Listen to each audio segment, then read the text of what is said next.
Welcome to the 44th Toronto International Film Festival. You lucky, lucky people. Hello, everybody, and welcome to the Spoiler Warning podcast. This is our Toronto International Film Festival 2019 review of It's a Beautiful Day in the Neighborhood. I'm Christopher Schnese. And I'm Stephen Miller. And if you're joining us for the first time, the Spoiler Warning podcast is a weekly film review program. Each week in the show, we're going to dive in, debate, discuss, and argue over the latest film releases coming to a theater near you, except for this week, where we're covering all the films we saw at the tail end of the Toronto International Film Festival. We are here to talk about It's a Beautiful Day in the Neighborhood, a film that I think we are both very excited to see.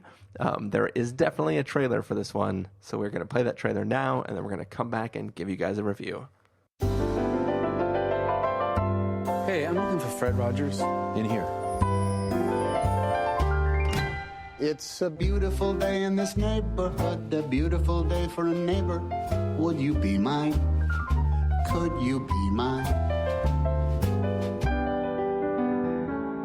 Please won't you be my neighbor? Hello, neighbor. Mr. Rogers, I'm here to interview you. It is so nice to meet you. You okay? Profiling Mr. Rogers. Boyd, please don't ruin my childhood. This piece will be for an issue about heroes. Do you consider yourself a hero? We are trying to give the world positive ways of dealing with their feelings. Yeah? Like what? There are many things you can do. You can play all the lowest keys on a piano at the same time.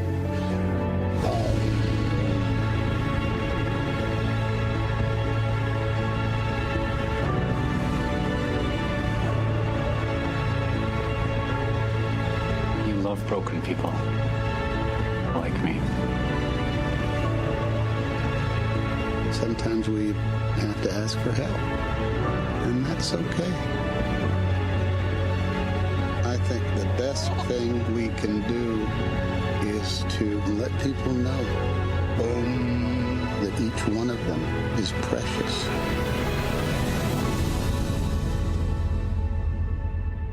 Hey, Mr. Rogers!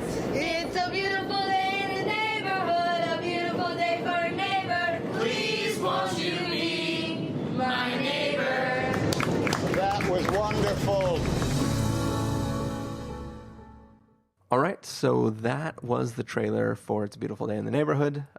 It is sort of the story of this Esquire writer who is tasked with doing a little piece on Fred Rogers for an Esquire feature about heroes. And it's sort of the story of him meeting him and other stuff. Stephen Miller, what did you think of It's a Beautiful Day in the Neighborhood? I think I want to mix up the format and ask you to go first on this one because I know you were a little more excited about it than me. So I'm curious because I didn't go in with very high stakes. I kind of was like, maybe I'll like it, maybe I won't. I don't really know. And I feel like you were pushing for it a bit more. So. Yeah, I was very, very excited to see it. We actually canceled another thing because we didn't think we'd have enough time to make it from that screening to It's a Beautiful Day in the Neighborhood. And I will say that I did not like this movie at all. Okay, good. I'm not going to be the only one that like kind of shits on Mr. Rogers. I mean, I didn't know what the story was based off of. Mm-hmm. I didn't know it was based off a guy who was supposed to write about Mr. Rogers and then wrote about himself. Mm-hmm. So it would be kind of like, what if you were watching the movie The Life of Pi, but instead of it being about the kid and the shipwreck, it was about the guy writing the story about the guy.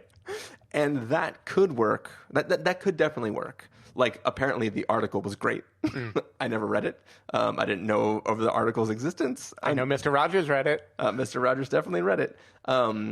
And it might be a great article. And if I were to look that article up now, we just got back from the theater before starting the other recordings. So I haven't had time to search for this article and try to read it.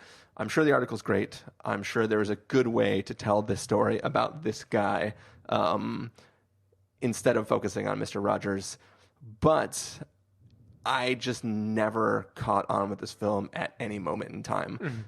It starts off and it's sort of like we watched the fake Mr. Rogers intro with Tom Hanks instead of Mr. Rogers, and it tries to do a more playful thing within the universe of the film we're watching. He's doing the pull-outs of the little model houses and the model cities and stuff and bouncing around. And it's trying to do this kind of like stylistic flourish that's like, what if this movie was sort of in a Mr. Rogers-y universe? But then it starts to go to bizarre places where you don't know what's real and what's not real. And, we're not watching the Joker.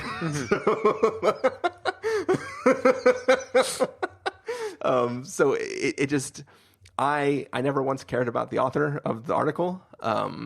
He wasn't a particularly compelling person to follow in this story. The world that he was worried about with the context of Mr. Rogers was not particularly something that drew me in at all, especially when you're watching these like powerhouse stories like Marriage Story and Blackbird, these things that really get you emotionally worked up. It does not help the comparison at all. It doesn't. I mean, maybe if we hadn't seen, if I could strike those other films from my mind and just watch this, maybe I could be pulled in more. But I mean, like the trailer for It's a Beautiful Day in the Neighborhood made me cry.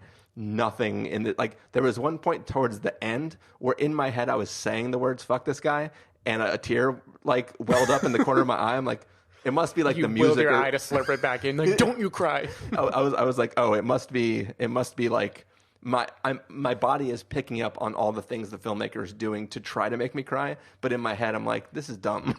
And I like.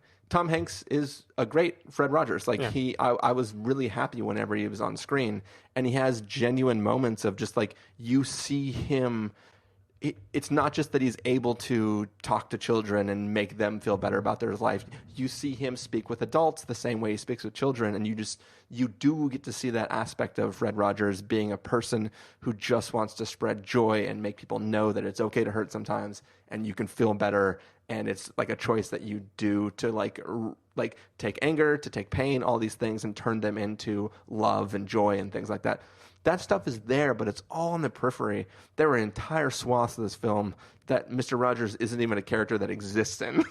And I think that you can't bait and switch me. I don't know. Maybe in a different world, at a different time of watching this film, I could be like, oh, that was an interesting take on telling the story. But like, it felt like, don't give me this.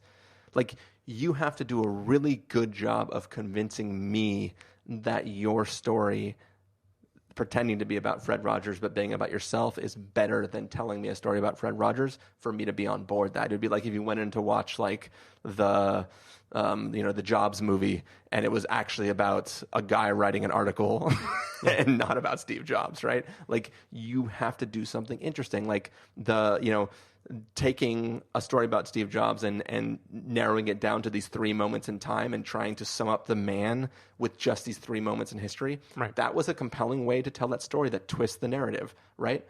Great. I like that.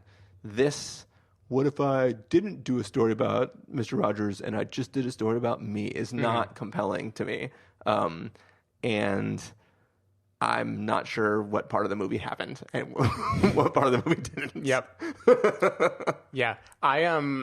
So that is a weight off my shoulders, because I was going to do it. Like, I was going to be the one who criticized the Mr. Rogers movie. And I got to tell you, Chris, like, after the movie, I opened up Letterboxd and started scrolling through just to like get a sense. 4.5, 4.5, 5, 5, 5, 5, 4.5, 4, 5, 5. Made me cry. Loved it. Made me cry. And I thought, like, am I dead? Like, am I dead inside? Because am I going to wake up in the lobby of the thing? So Tom Hanks is really, really, really good. Yeah. Tom Hanks carries every emotion of this movie. Any moment that makes you feel anything is Tom Hanks, like, looking at you with a gleam in his eye or emoting that he deeply feels sad for the thing that he just heard. Like, that is the only thing that makes this movie be salvaged for me, is that Tom Hanks is giving such a good performance that I think it's like, it's impressive what he does. And I am mostly would praise the director for what she tried to do. I think trying to not just go the straightforward biopic was maybe a smart move. I don't know if she knew that documentary, Won't You Be My Neighbor, was coming out last year, but with that documentary, doing a straight up like biopic of Fred Rogers, I think would have been pretty disastrous. Like, it would have just paled in comparison to the real one. So, like, to its credit, this movie tries to shake things up. It's like, rather than be about Rogers, I'm going to be about homaging what Mr. Rogers means. Like, I'm going to make a movie that is bookended by things as if we're telling one of those stories. The problem is, like, I think Matt Rhys, the lead guy, is like not compelling at all in this movie. He's basically like Zach Braff without being charming. He just feels like a wet blanket and kind of like a douchebag most of the time. My emotions watching this movie were kind of a roller coaster, because at the beginning I was like, yeah, I'm into this because damn, Tom Hanks is doing a great job. And yeah, the setup of this main character that's interviewing him, that feels a little simple, but Mr. Rogers was simple, right? Like, give me a simple setup, then give me like a few really strong emotional conversations, show me the moment that he learned something about himself. I'm going to be on board. I'm going to be happy. So I started from like pretty high. And I would say the first like half hour of the movie, 45 minutes, I was still like, this could definitely be good. Like, it's definitely out of must-see territory for sure. I was checked out like 5 minutes in. Oh, wow. Like, the first time, like, I was like, man, it's taking a lot of time for him to actually get to Fred Rogers to interview him. And then, like, I was like, okay, we're going to get there. And then I was just like, oh, no, yeah, we're not doing that. That's not the movie we're seeing.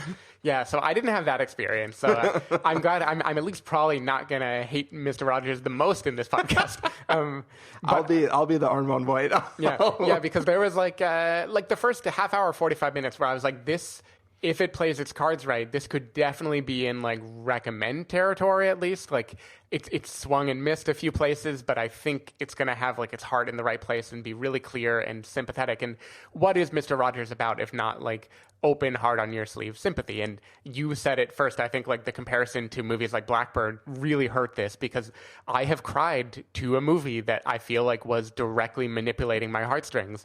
I know I can do it. and those movies have primed me. There were moments where I teared up in The Two Popes. Yep. And that's a movie that Steven has said is like almost surface level at times. Yeah. So the moment that I think really, really made me veer from this is a movie I could recommend to like, oh no, don't ruin this movie, is there is a sequence, as you mentioned, where a dream happens. And there are a few fantastical things that happen in this movie. Mostly it's a bookend thing, but some are lobbed in the middle too. The biggest emotional moment in terms of where the character was and where he goes happens right on the heels of a clearly dream sequence, and it happens in a heightened way that I was honestly waiting to wake up. Like, I was waiting to be like, okay, when is this dream going to be over? Yeah. And it's not over. Like, that part is not the dream. Yeah. And I think that really hampers it. And I also just think the family drama that it is trying to tell at the heart of this reporter is just not very fleshed out. It's not very interesting, and it's played for laughs a bit. I think our audience was kind of weird. Like, they were a quick laugh when I feel like not everything would have been a laugh in the beginning of the movie. But still, it definitely was not played with depth or nuance in the character. Like, Chris Cooper basically is like the iconic bad dad, right? Like, American Beauty cemented that for me. Yeah. He doesn't really get anything to do here. He's kind of just like a sketch of like alcoholic, mean. There's going to be some other sad backstory you'll elaborate on later. And I just feel like if you're going to make the movie be about this guy and how his life turned around, you have to make us feel those things. And like, on a meta level, I get maybe they were trying to make it be bullet point simple because it is supposed to feel like an episode of Mr. Rogers and a story that he would tell. But if it's that, if it is about the person, then like, swing for the fences more in the emotions in the third act. Like there was no big anything that felt like a tearjerker. Like, I was honestly kind of bewildered to learn that a bunch of people had cried in this movie. The girl next to me was sniffling, and I was like, what got you? I don't get it. Yeah. I think really what makes me the most upset about the dream aspects of this film is that from the character's own mouth, when he is given the job to profile Fred Rogers, he goes, that children's TV host guy, he knows nothing about him. So the fact that he could have an elaborate enough dream where Fred Rogers has like posters of him and shit like that, like it just seems it doesn't make sense. And I think for me, the biggest sin of this film is, as I said, the plot follows this article. The article was supposed to be about Fred Rogers, but the guy turned it on himself. And I assume it's about how he came to know the hero-ness of Fred Rogers. Or it's something. It's an inward look at some external thing. But the problem is, this film is that story.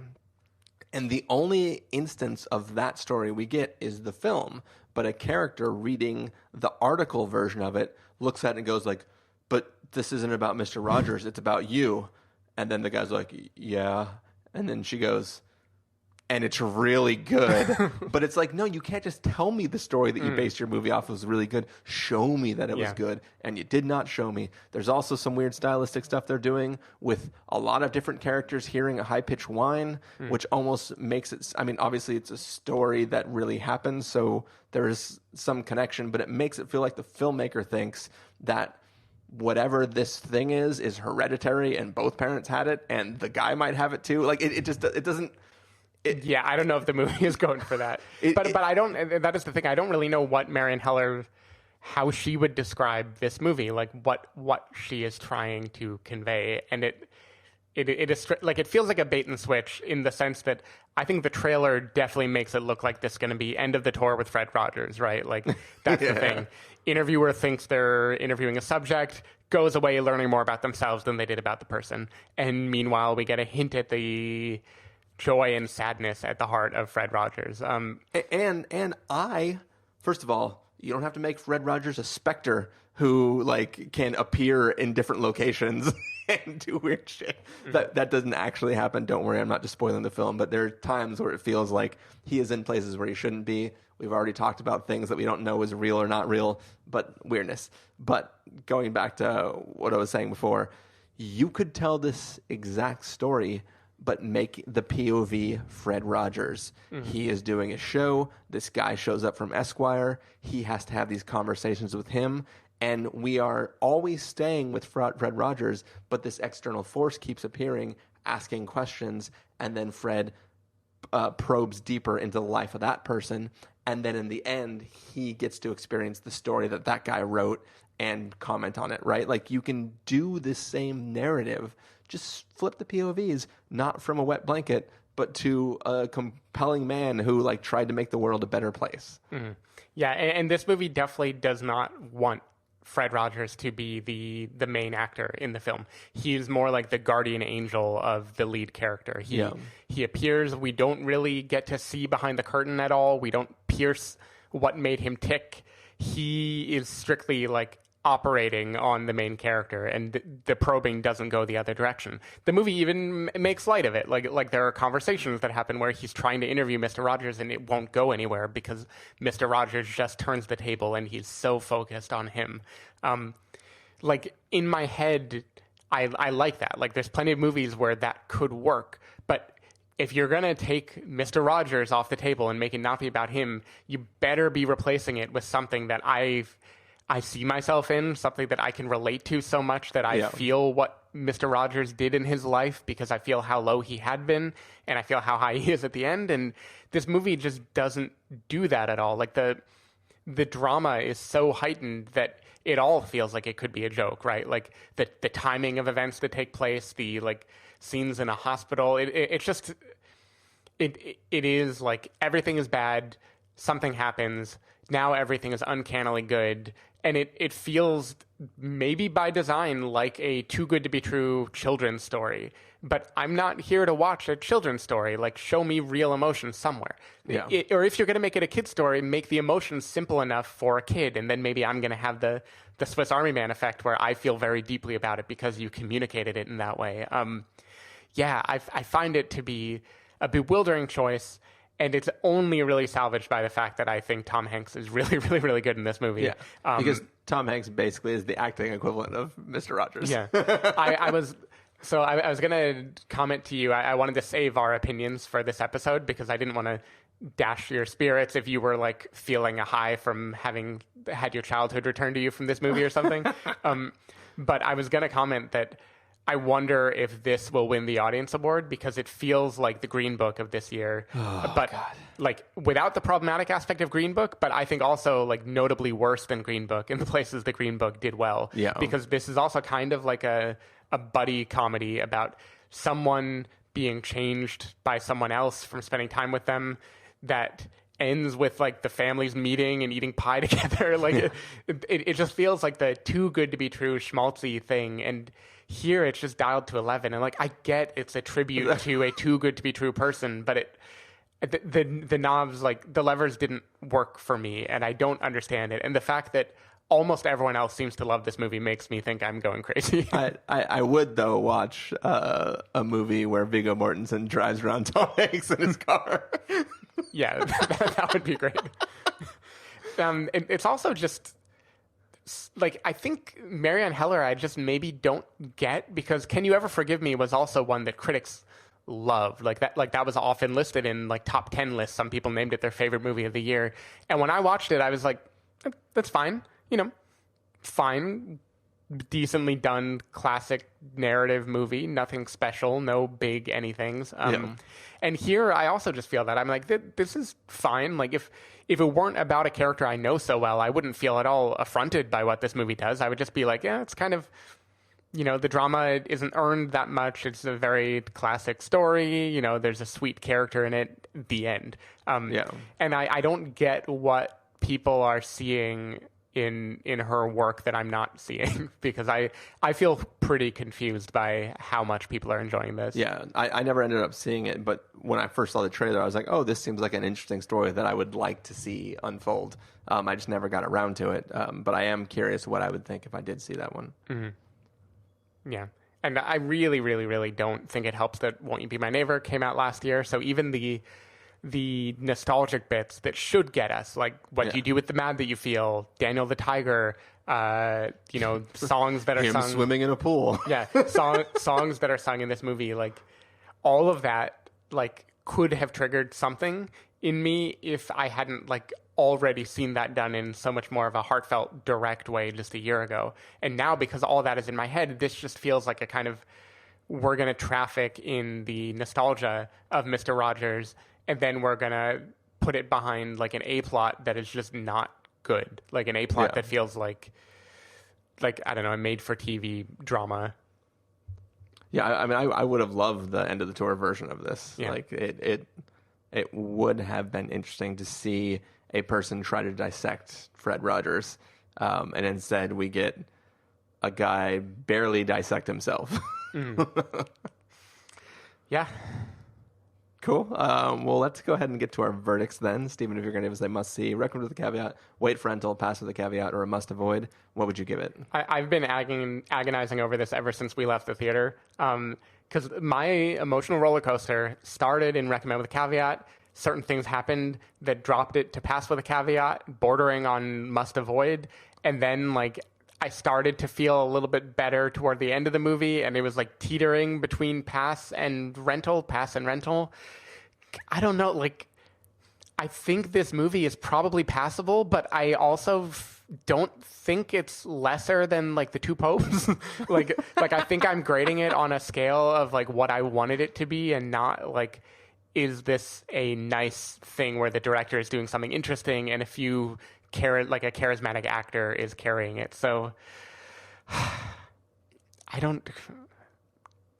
know the ratings don't matter. Like, wait for rental. I'm giving it a wait for rental because I think if I hadn't been surrounded by all of these dramas that really hit those emotional beats very well, probably some of the tear-jerky stuff would have gotten me a little bit more. I think in my brain, I respect the chances the director is taking more than I enjoyed them in the context of watching it. And I think maybe if I watched it in a different mood, it would be something that I'm fine with. But it's bordering on pass, because you guys, this movie makes a lot of very strange decisions that I do not agree with. Yeah. I am going to I'm going to give this the pass with a caveat. The caveat is that this is the 10th film that we've seen here, and we've seen some really good stuff. And I did But not. you loved the two popes, so like you're clearly not dead inside. True. But the two popes basically has 2 Tom Hanks in it. That's true. So even if it's just as bad, it's double the good. But no, yeah. In all seriousness, I'm going to give it a pass with the caveat. I did not like it like at all. Like this film lost me like as soon as the opening sequence was done. Like as soon as we're no longer in Mr. Rogers' neighborhood. Like as soon as he pulls open that little door, and you see the guy's face, And the audience laughs. yeah, and the audience laughs. I just went. Yeah, I don't know what I'm watching. And then it never recovered and only got worse. And yeah, this film lost me way early on. And there was no trolley I could get on that would take me back to the castle. And yeah, it just very disappointing. Very, very disappointing. Can we've already reviewed it, but I just want to end with one positive note. There was a scene where the interviewer is watching a puppet show take place, and he walks a little further so he can just look at Fred Rogers' face while he's doing the puppet show. Yeah. I thought that was a beautiful scene, and I was hoping the movie would be so much of that kind of thing, of probing at this man who is like heartfelt to the point that he is allowing himself to feel the weight of the pain that he's trying to communicate. And yeah. I would have really liked that movie. But that's one of the only ones like that. Yeah.